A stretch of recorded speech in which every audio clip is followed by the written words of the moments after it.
चलिए आज पढ़ते हैं कैथोड किरणें इलेक्ट्रॉन की खोज। इसमें सर्वप्रथम जूलियस प्लकर नामक वैज्ञानिक ने सन 1859 में एक कांच का सिलेंडर लेकर उसमें उन्होंने धातु के 2 इलेक्ट्रोड लगाए। वो इलेक्ट्रोड किसी भी धातु के हो सकते हैं और उसमें एक चूसक पंप की सहायता से निर्वात उत्पन्न करके उसमें कोई भी गैस भरकर बहुत उच्च विभवांतर लगभग 10,000 वोल्ट तथा बहुत निम्न दाब लगभग 0.001 मिलीमीटर एचजी का दाब लगाकर विद्युत विसर्जन कराया तो उन्होंने देखा कि एक प्रकार की किरणें कैथोड से निकलकर एनोड की ओर जाने लगती है। कैथोड से निकलकर एनोड की ओर जाने लगती है।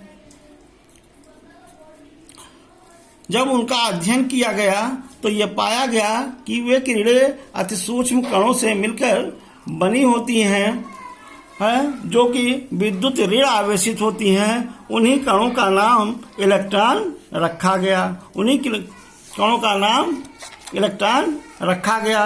बाद में इसका अध्ययन करने के फलस्वरूप जो है इसकी खोज का श्रेय थॉमसन नामक वैज्ञानिक को दिया जाता है।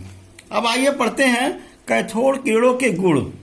तो कैथोड किरणों के गुण में सबसे पहले पॉइंट है कि कैथोड किरणें सदैव एक सीधी रेखा में चलती है। कैथोड किरणें सदैव एक सीधी रेखा में चलती हैं। इसके लिए उन्होंने एक प्रयोग किया। उस प्रयोग में जो है स्वास्तिक का चिन्ह लगाया तो देखा कि उसकी जो है छाया उसमें बनती है, जिससे उन्होंने ये सिद्ध किया कि कैथोड किरणें सीधी रेखा में चलती हैं।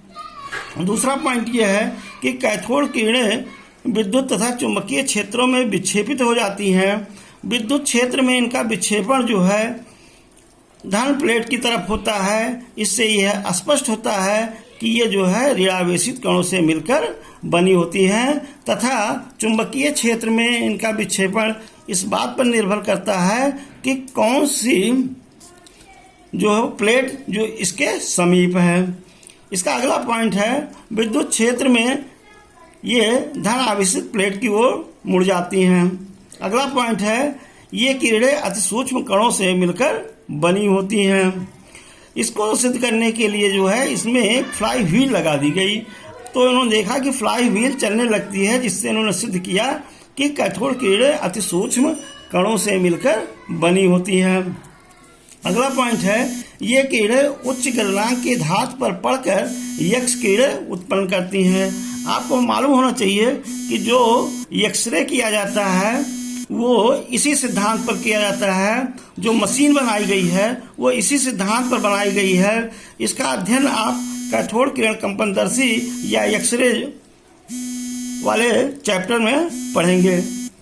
नेक्स्ट पॉइंट है ये किरणें फोटोग्राफिक प्लेटों को प्रभावित कर देती हैं तथा अगला पॉइंट है ये किरणें प्रतिदीप्त तथा स्फुरदीप्त उत्पन्न करती हैं। प्रतिदीप्त तथा स्फुरदीप्त उत्पन्न करती है। प्रतिदीप्त का मतलब होता है कि बहुत सारे ऐसे पदार्थ होते हैं जिनमें स्वयं के चमकने की क्षमता नहीं होती है। दूसरे के पदार्थ से वो दूसरे के ऊर्जा से वो चमकते हैं, तो इस घटना को प्रतिदीप्त कहते हैं। और कुछ पदार्थ ऐसे होते हैं कि जिनमें जो है स्वयं की चमक नहीं होती है, लेकिन दूसरे की चमक से वो चमकते हैं। अगर दूसरा का हटा भी लिया जाए, दूसरे स्रोत को हटा भी लिया जाए, फिर भी वो चमकते रहते हैं। इस घटना को स्फुरदीप्त कहते हैं। जैसे रेडियम की घड़ी आप देखिए, रात में भी चमकती रहती है। इस घटना को स्फुरदीप्त कहते हैं। बाकी जो है अगले वीडियो में आप पढ़ेंगे।